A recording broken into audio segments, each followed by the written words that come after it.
Hi babies! I'm Kate Balaba, aka Bem Bem.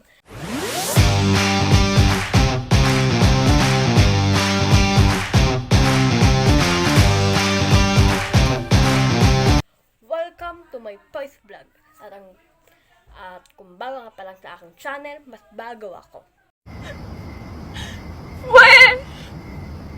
Hindi nga! Tama. Up here. Ay. Vlog pala to ate, hindi pala to personal.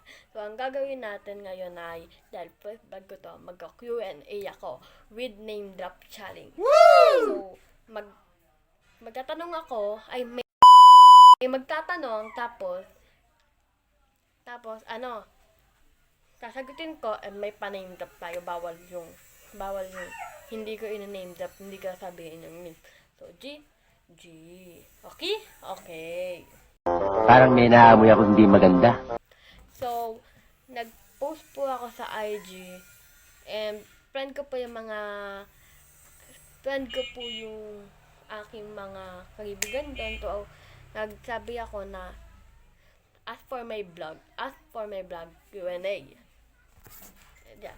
Ito na, meron naman silang mga, kahit papano, kahit unti lang kasi, nagmadali talaga ako kasi maggagabi na and mag-edit pa ako. So, ipopost ko pa to. Okay? Okay. So, oh my god, I'm shy. Saan mo nakuha ang babies? So, ganito po kasi yan. Nakuha ko po ang baby sa, nakuha ko yung babies. Kanina, nag-aircon kami. Yabang. Nag-iisip na talaga ako ng intro. So, si Ate Zainab Harake, naisip ko po yung intro, sabi ko, wag copycat, pag ganon. Tinabi ko, Sebis, nag-isip ako. Tapos sabi ko, ay hindi. Bembis na lang, Bembis. So, dapat Bembis talaga. Pero, ang sabi ko, napaka-corny. Kasi nga, Bembis. Yan. Yung Bembem ko naman po, nakuha ko po yun sa Bembi ko. Bembi po talaga nickname ko. Tawag lang po sa akin ng mga karaniwang friend ko sa school, Bembem. So, okay na. AKA Bembem.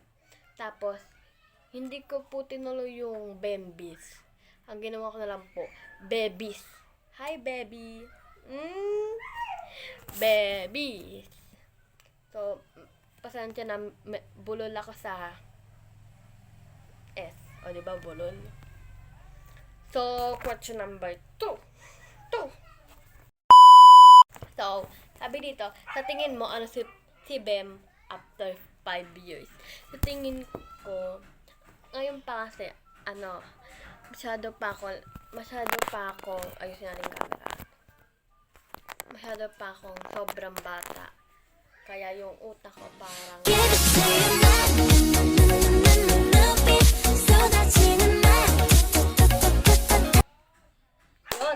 ligaw pa yung utak ko ate. Hindi ko alam. Parang wala pa akong talagang alam kasi sobrang bata ko pa po talaga and yun. Siguro, ligaw pa utak ko. Siguro, pag mga after 5 years, ilang taon na ako niyan. So, medyo magmamatured. Tapos, mag-grow na ako. Tapos, yun. Baka, hindi ko po talaga alam kung ano si Bembi after 5 years. Kasi, ngayon po talaga, ligaw pa utak ko. Next question. Anong masasabi mo sa basher o umi-epal para lang mapansin mo? So, sa school po kasi talaga marami akong basher at pa-epal. Kasi nga po, bulol po ako sa ESO. Madalas po, naasahan nila ako ng ngongo, bulol. Tapos lalo po, payat po ako. Naasahan po ako ng payantot. So, hindi ko po pinapansin yun eh. Tapos sa bashers naman po, dati po talaga nagbablog na ako. So, talagang nabash po ako nun sa school. Tapos sobrang nahiya po ako nun. Mahiya naman po kasi mukha ko kahit budol ako, kalog ako. mahihain po ako sa mga ganong bagay. Ang nasabi ko dito, okay lang. More basher, more followers. Diba? Talino! Ang talino! Charot. Okay. Next question. Best artist or vlogger na hinahangaan mo? Ang best artist po ay best artist na hinahangaan ko. Hindi ko alam kung artist na sila Zainab at Tony Fowler Pero si Tony Fowler at Zainab Harake po talaga ang lagi kong pinapanood sa YouTube, lagi kong inaabangan kung may movie sila. Sila po ang pinaka-idol ko. Si Mami Zainab po, si Zainab Harake, si Ate Zainab Harake po, simula po nag-first vlog siya, supportado ko na po siya. At ganun din naman po si Mami Oni. So, silang dalawa po talaga ang tandem. Sana mag-collab kayo. Next. Sino ang kaugali mo? Tingin ko ang kaugali ko ang dalawa kong BFF. Ang kaugali ko po kasi si Jewel and si Mile. Si Princess Mile. Diyan po kaugali ko. Kaugali ko man backstab, kaugali ko man lait. So, nasa kanya na po lahat. Aminado po ako nila itera ako. Huy! Itera yung dalawa, di ba? Lang po ako ang tawag din? Na-impluensyahan. Kilala kong kaliskis mo, oy. Ito ko lang baka mapanood nila. Mukha na pinapangarap mong masubukan. Ang aking pinapangarap ko pong masubukan ay kay Mami Zainab po talaga. Kay Ate Zainab kasi wala, ang ganda niya ate. Tapos may time na mukha siyang Barbie. Basta ang ganda niya. Ang ganda niya. Lalo nung nagbuntis siya. Bet na bet. Tapos nung dalaga pa siya, bet na bet ko yung katawan niya. Tapos yung mukha niya, ang ganda-ganda niya. Ang ganda-ganda niya, sobra-sobra. Guys, dito naman sa vlog ko po, Gina-G ako kay Zainab. Kasi po, idol ko po siya since birth. Muntik pa nga po ako ipakasal din ng nanay ko eh. Tapos, pinakakalog mo na kaibigan. Ang pinakakalog ko po na kaibigan ay si Miles at Jewel pa rin. Kami po ang trio.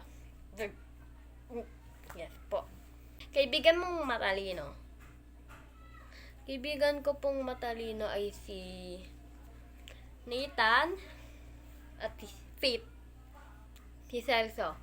Si Nathan po at si Faith. Kasi guys, sila sobrang laki ng naitulong nila sa ACADS ko. Kasi guys, dahil talaga apakaganon ko. Sarap. Basta, apakatalino ng dalawang nan.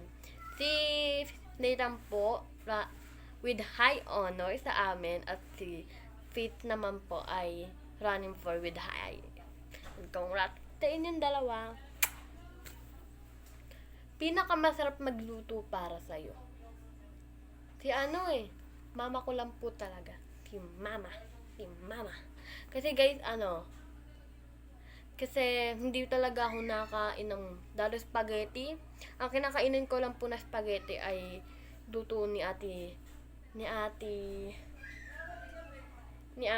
mama at ni ate Bunso, which is kapatid ko po. Yun lang, si ate Sheila, ate Bunso. Si ate Sheila po, ang dalawa lang po silang kinakainin ko kasi po hindi po ako nakain sa iba. Lalo pag kanin, sa bahay at dun lang po ako nakain ng kanin. Next, pinasasalamatan mo. Ang family ko, lalo ang mama ko, yun po ang pinasasalamatan ko kasi po, higit sa lahat, si mama po ang nagsalba sa amin sa lahat. Siya po ang nagpaaral, siya po ang nagpakain, basta sa lahat. Kasi po, lumaki po akong broken family and si mama lang po ang naiwan sa amin. Gusto ko pa! Meron pa! Tapos guys, next,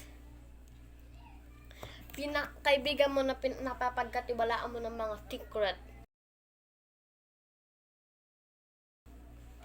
To, si Miles at si Jewel pa rin po kasi ano eh. Si Jewel po, tapos si Miles, kasi tila ang trusted friend ko sa buong buhay ko. Kasi po,